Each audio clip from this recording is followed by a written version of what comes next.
बिस्मिल्लाहिर्रहमानिर्रहीम। अस्सलाम वालेकुम व्यूअर्स। मादा तौलीद की किल्लत है।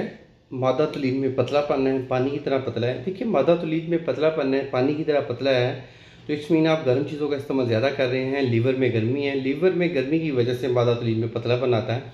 मादा तौलीद को गाढ़ा करना चाहते हैं और इसके साथ साथ स्पर्म की प्रोडक्शन भी हो, और अगर आप ज़्यादा हार्मिस्ट्री करते हैं तो आपको कोई वीकनेस ना हो, तो ये एक बेहतरीन हर्बल टिप है, इसको नोट फरमा लें।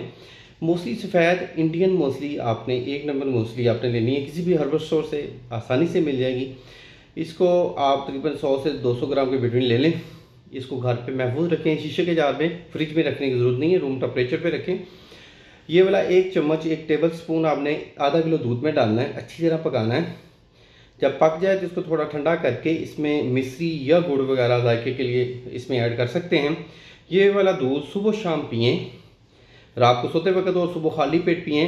इंशाल्लाह चंद दिन के इस्तेमाल से मादा तौलीद में गाढ़ापन आएगा। जो लोग ज़्यादा हार्मिस्ट्री करते हैं, मादा तौलीद की किल्लत की शिकायत करते हैं, तो ये अगर नुस्खा इस्तेमाल करेंगे इंशाल्लाह मादा तौलीद की किल्लत भी ख़त्म होगी, तबीयत में भी बेहतरी आएगी। ज़्यादा मादा तौलीद की किल्लत तबीयत में चिड़चिड़ापन लेके आती है, टॉलरेंस लेवल को ज़ीरो कर देती है, तो इससे टॉलरेंस लेवल भी बढ़ेगा और इसके साथ साथ स्पर्म की प्रोडक्शन भी होगी। अल्लाह आपका हामी नासिर हो। शुक्रिया, जज़ाकल्लाह। अल्लाह हाफ़िज़।